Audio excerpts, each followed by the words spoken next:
Hello, this is Katie. Welcome back to my channel, or welcome if it's your first time. Today I wanted to do making a card like I want to say 2010, but the furthest I could find was maybe 2013. And the first card I found that I wanted to recreate, or that I thought I could recreate, was 2014. So we're just going to say 2014. And yeah, so 2010 is when I started making cards. And so I kind of wanted to go back to the super basic style from back then. But it was kind of still similar around 2014 before a bunch of new products came out and things like that. So I thought that would be fun to do. Since I don't edit my videos, I don't have, it's in the thumbnail, the original in the 2 circles. So there's the original and then the one I'm about to make with you. So you can see it there. I will probably put a post on my Instagram with the original again, and then this one, a photo of this one as well. So you can see it there. But we're just recreating that, and I've kind of pre-cut some stuff. I don't have ribbon. I got rid of a lot of ribbon because I just stopped using it for a very long time. And I have maybe a couple like Halloween ribbons or something, but I do still have baker's twine, so I'm going to use that, and I might like double up, make it a little thicker. So yeah, I have craft colored cardstock and just the normal 5.5 by 4.25, and then this paper I got actually recently, so I think this is newer. I got this within the last couple weeks, I think. Simple Stories Fresh Air Pure Sunshine is this one, and that's the back side. And my old card had like clouds and a sun, so that works. And then the bottom part of it was a honeycomb pattern, I believe. And then we had, oh yeah, I need to find a stamp. I think, well, that's not gonna work, is it? There's one in here, but I might find I have stamp boxes, like Stampin' Up! Wood block, like holding up this. So I don't think I can move that, but I can try and find another one. So the sentiment is going to go in here. I think in my old card it was a punch that I had. I don't have that because I also destashed my punches a long time ago. But I did have the same thing because I really like this style of hole punch. It's just a little sleeker looking than a circle hole. So that'll go in each side to let the baker's twine through. Usually it's for ribbon because it's got that shape to it. But since I don't have ribbon, I am going to cut this out. This is from, I will show you, the Stampin' Up! Framelits Labels collection. I think my focus is off, so I'll try and keep it in check.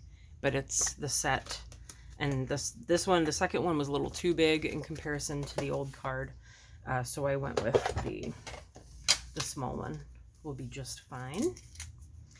And then I'll put that away.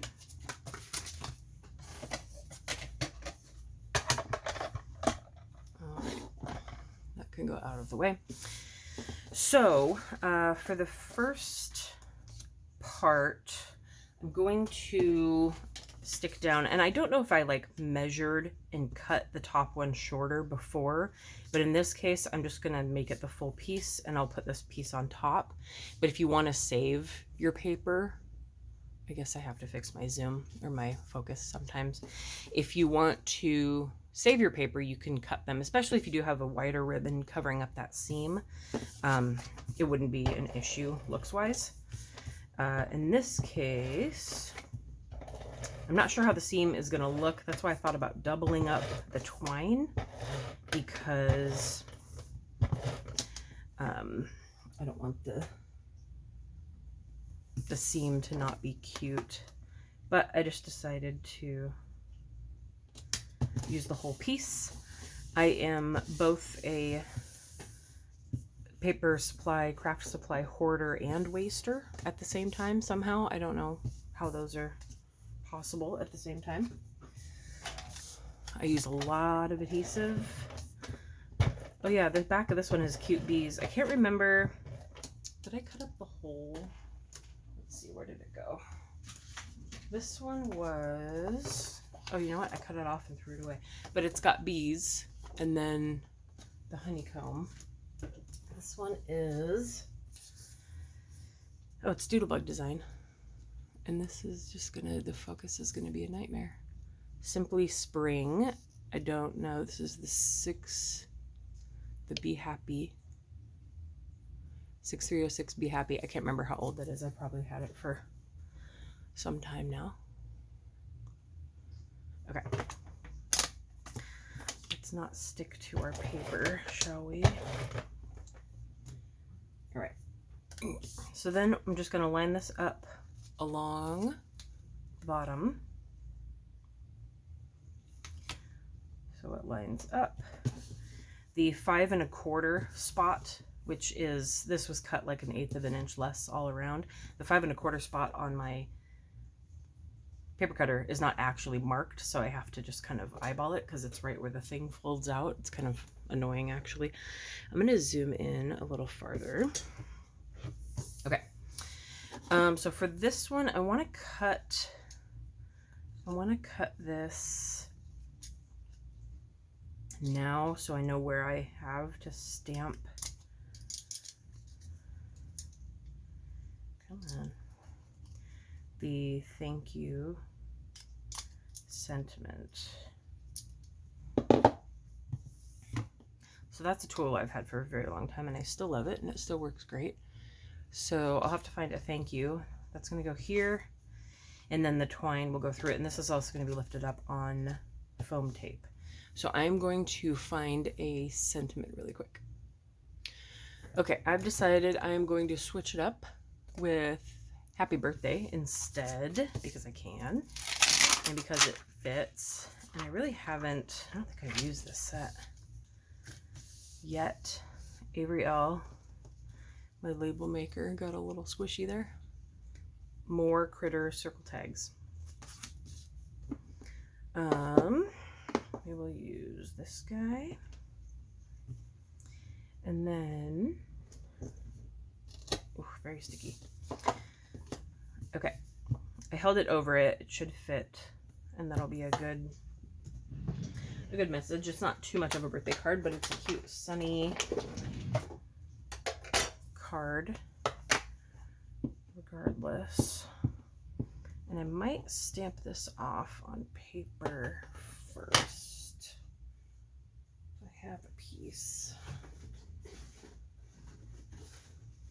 I've got some cardstock.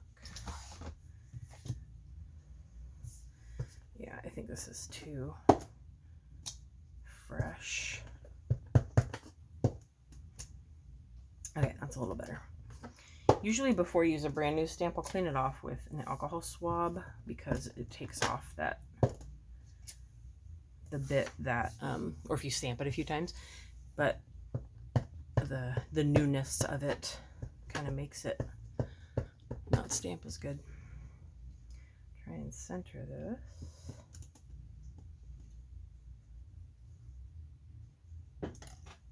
Okay, there we go. I will clean that later. All right, so that part is down. Then we just need to get the, oh, you know what? I should have put the, well, it would have been pretty bumpy, actually. Should have put it under before I stuck this piece down, but we'll just have it go around the inside of the card like we used to in the old days.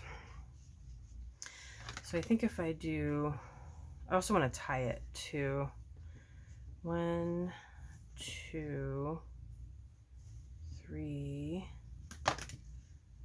4 with like enough to tie. Should be good.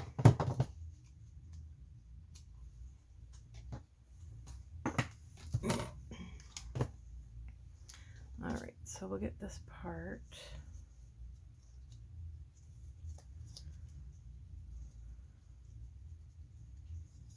centered.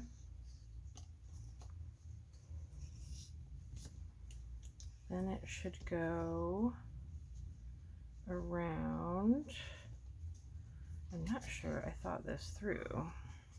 Probably would help if I had actual ribbon.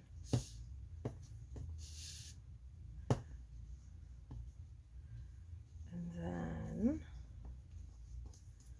actually here.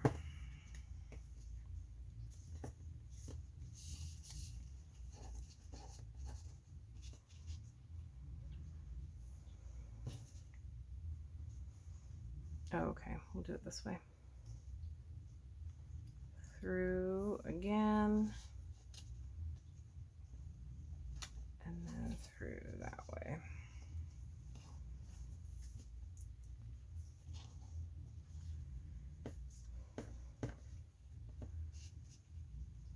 Okay, and then we'll tie here, and then we'll pin that down.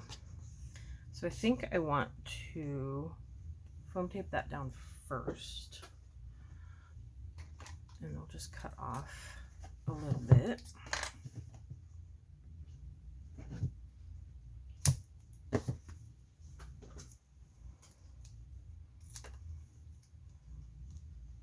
I think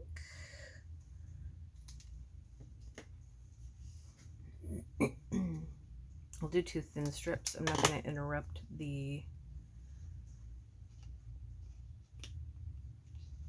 string, so the string will be in between.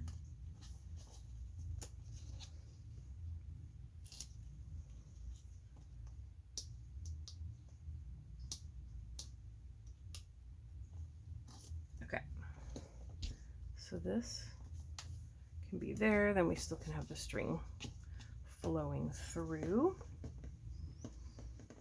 and we'll make sure, try and line it up. Okay, so then we'll just tie this here, and it should be doubled a bit. Usually I'll have something kind of heavy. I have this, my water bottle, spray bottle, to hold it down. I usually use a punch or something that's heavy to hold it down while I tie. And then also these tweezers are really good at holding the tie while you're tying the bow. As long as you slide those out carefully. All right. And then sometimes these scissors are better at cutting than others. All right, so we've got our little bow, and as long as these don't wiggle too much, I used to, like, if this isn't, you know, tight, you can like tape down the inside or use a cute piece of washi tape to tape that down. But without ribbon, this is what we're working with. I think that's pretty cute and a good simple recreation of a card from 11 years ago. So anyway, if you let me know down below if you have been making cards for a while and you want to recreate something from a long time ago. And yeah, that's it. Thank you for watching, and I will see you next time. Bye.